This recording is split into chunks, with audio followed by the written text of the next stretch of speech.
Welcome to பவுனா சமையல். நான் உங்கள் எஸ்தர். இன்றைக்கி நம்ம வீடியோவில் சூப்பரான ஒரு குழம்பு ரெசிபி தான் ரெடி பண்ண போகிறோம். வாங்க வீடியோக்குள்ளே போகலாம். இப்போது பேனில் 2 ஸ்பூன் அளவுக்கு ஆயில் எடுத்திருக்கேன். சின்ன வெங்காயம் ஒரு கைப்பிடி அளவு எடுத்திருக்கேன். எண்ணெய் சூடானதும் சின்ன வெங்காயத்தை ஆட் பண்ணிக்கோங்க. சின்ன வெங்காயம் ஆட் பண்ணிவிட்டு தேவையான அளவு கருவேப்பிலை ஆட் பண்ணிவிட்டு வெங்காயத்தை நல்லா வதக்கிக்கோங்க. வெங்காயம் இந்த அளவுக்கு நல்லா வதங்கணும். வதங்கின பிறகு கசகசா ஒரு ஸ்பூன் எடுத்திருக்கேன். ஒரு சிறிதளவு பட்டை, அரை ஸ்பூன் சோம்பு, அரை ஸ்பூன் சீரகம், மிளகு ஒரு 5 மிளகு எடுத்திருக்கேன். எல்லாத்தையுமே சேர்த்து நல்லா வதக்கிக்கோங்க. பாருங்கள், இந்த அளவு வதங்கின பிறகு ஒரு 5 முந்திரி பருப்பு ஆட் பண்ணியிருக்கேன். அதையும் சேர்த்து நல்லா வதக்கிக்கோங்க. வதங்கின பிறகு ஒரே ஒரு தக்காளி மட்டும் கட் பண்ணி ஆட் பண்ணியிருக்கேன். அதையும் சேர்த்து நல்லா வதக்குங்க. பாருங்கள், இந்த அளவுக்கு நல்லா வதங்கி வரணும். வதங்கின உடனே இதை நம்ம அரைச்சி எடுத்துகிட்டு வந்துடலாம். இப்போ குக்கரில் ஒரு 3 ஸ்பூன் அளவுக்கு சிக்கன் எடுத்திருக்கேன். சிறிதளவு சோம்பு, ஒரு பெரிய வெங்காயம் கட் பண்ணி ஆட் பண்ணியிருக்கேன், கறிவேப்பிலை, இஞ்சி பூண்டு பேஸ்ட்டு 1 ஸ்பூன், எல்லாத்தையுமே சேர்த்து நல்லா வதக்கிக்கோங்க. தக்காளி 2 கட் பண்ணி ஆட் பண்ணியிருக்கேன்.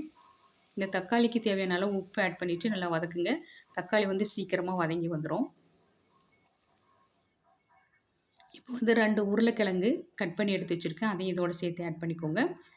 ஒரு குடமிளகாய் கட் பண்ணியிருக்கேன். அதையும் இதோடு சேர்த்து ஆட் பண்ணிக்கோங்க. ஒரு கைப்பிடி அளவு பச்சை பட்டாணி, அதையும் சேர்த்து நல்லா வதக்கிக்கோங்க. இந்த காய்கறிகள் எல்லாமே சேர்த்து நல்லா வதங்கின பிறகு 1 ஸ்பூன் அளவுக்கு சாம்பார் தூள் ஆட் பண்ணியிருக்கிறேன். சிறிதளவு மஞ்சள் ஆட் பண்ணிவிட்டு நல்லா வதக்கி கொடுங்க. இது ஒரு 5 நிமிஷம் நல்லா வதங்கட்டும். மிளகாத்தூள் 1 ஸ்பூன் ஆட் பண்ணியிருக்கேன். நீங்கள் காரத்துக்கு தகுந்த போல ஆட் பண்ணிக்கோங்க. மல்லித்தூள் 2 ஸ்பூன் ஆட் பண்ணியிருக்கேன்.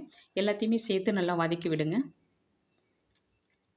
பாருங்கள், இந்த அளவுக்கு வதங்கின பிறகு இந்த காய்கறிகளுக்கு தேவையான அளவு உப்பு ஆட் பண்ணிக்கோங்க. இப்போது நம்ம அரைச்சிட்டு வந்த மசாலா விழுதை இதோட ஆட் பண்ணிடலாம். ஆட் பண்ணிவிட்டு ஒரு 5 நிமிஷம் நல்லா வதக்கி கொடுங்க. இந்த மசாலா நல்லா வதங்கின பிறகு கரம் மசாலா அரை ஸ்பூன் ஆட் பண்ணிவிட்டு தேவையான அளவு தண்ணி ஆட் பண்ணி நாம் மூடி போட்டு ஒரு 2 விசில் விட்டு எடுத்துக்கலாம். பாருங்கள், நல்லா கொதி வந்துருச்சு. இந்த சமயத்தில் நம்ம மூடி போட்டுடலாம். மூடி போட்டு ஒரு 2 விசில் விடுங்க, இல்லை 3 விசில் கூட விட்டுக்கலாம். குழம்பு சூப்பராக ரெடி ஆகிடுச்சு பாருங்கள். இப்போ கடைசியாக உப்பு கரெக்டாக இருக்கான்னு செக் பண்ணிவிட்டு கருவேப்பிலை ஆட் பண்ணிவிட்டு நீங்கள் ஸ்டவ் ஆஃப் பண்ணிடுங்க. சூப்பரான குழம்பு ரெடி ஆகிடுச்சு. இதே மெத்தடில் ட்ரை பண்ணி பார்த்துட்டு எப்படி இருக்குன்னு கமெண்ட் பண்ணுங்கள். இந்த வீடியோ பிடிச்சிருந்தால் மறக்காமல் லைக் பண்ணி ஷேர் பண்ணி நம்ம சேனலை சப்ஸ்கிரைப் பண்ணிக்கோங்க. தேங்க்யூ ஃபார் வாட்சிங்.